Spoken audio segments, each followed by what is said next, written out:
I'm joining an art competition.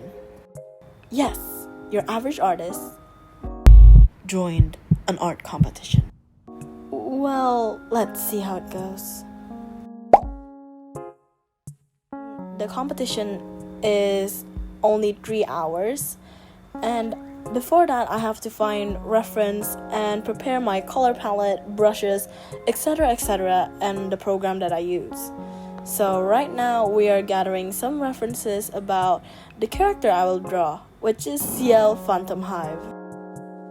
Me and Black Butler, I have been in love with Black Butler ever since. Black Butler is just a work of art. It's just something so great that I could not explain in words. Oh my goodness.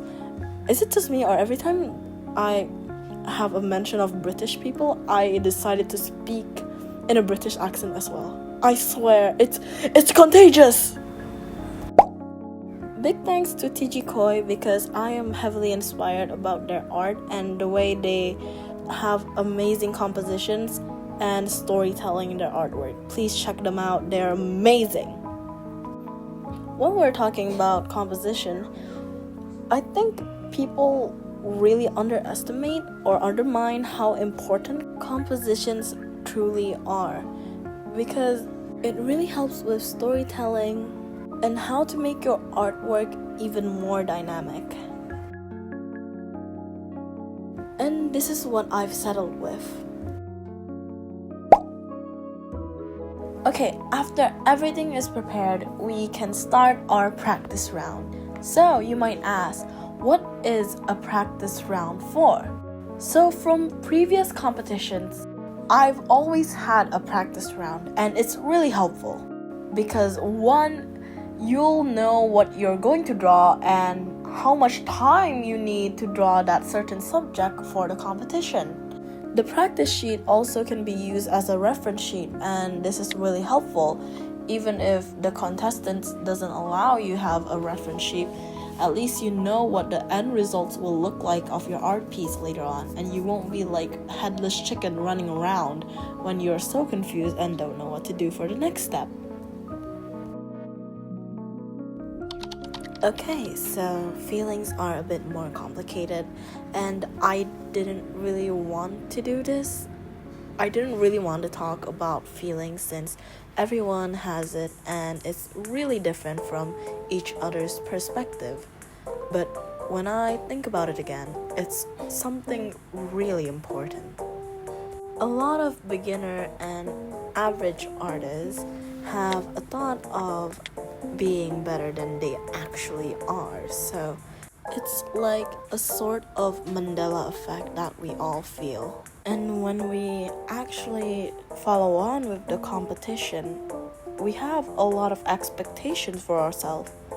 And if we don't win, it's just like a whole truck of disappointment hitting us all at once.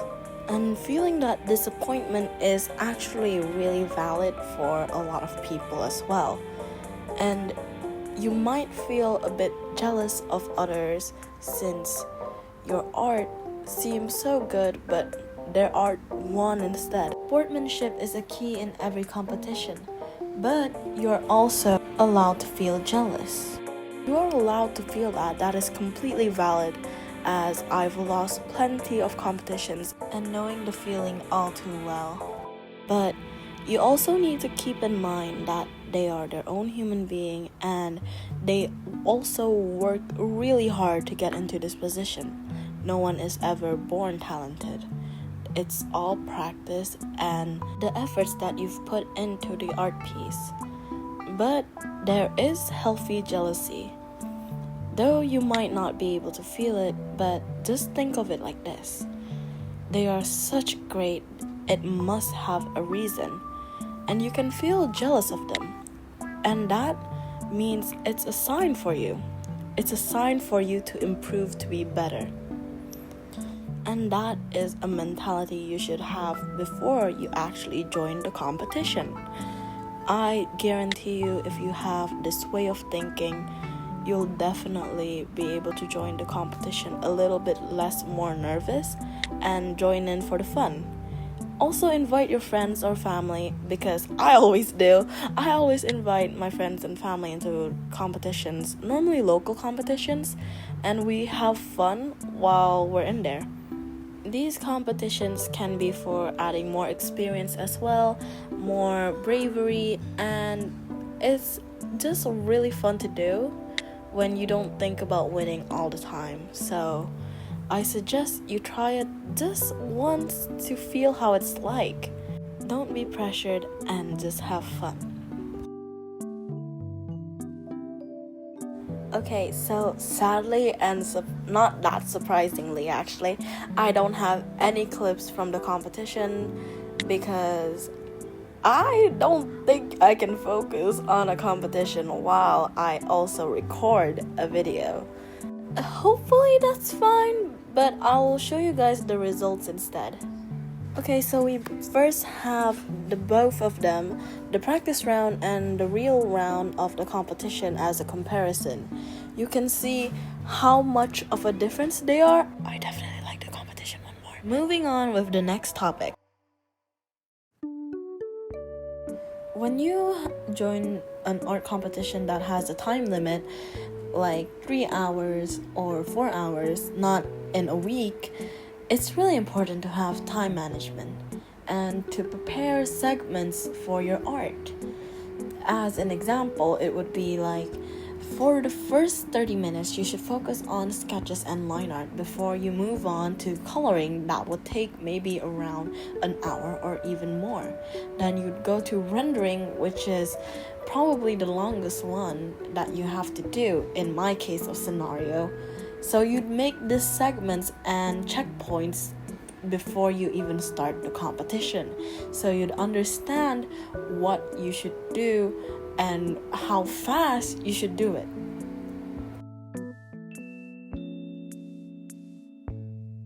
Okay, so this is time for the big reveal. You must be wondering, did I win or did I lose this competition? Drum roll please. And the answer is, I lost. But it was really fun and the prizes weren't in my favors actually, so it was a bit of an excuse to just go out and touch some grass. But yeah, I had pretty tough competitors and I couldn't agree more that they deserved to win because I saw their art. It was absolutely gorgeous and I was absolutely disheveled back there. And I felt like I've learned a lot more things from the people I met there. I actually met some really nice people and I had a lot of fun there. The time limit wasn't a problem. I was talking to my right and left, front and back, so I might be bothering them just a bit. Hopefully they don't mind it. I'm so sorry. I had a lot of fun. And I decided to check out some booths. They had very nice merch in there. And it was just, I feel like very happy talking about it because it was a great experience. Like, I would do it again. Well, let's put off the personal feelings aside. What I would say is you should try to step out of your comfort zone because this was an amazing experience. And it's really helpful for a beginner artist and average artist to actually have a scale or knowledge in what your skill level is, so we don't overshot ourselves or undermine ourselves.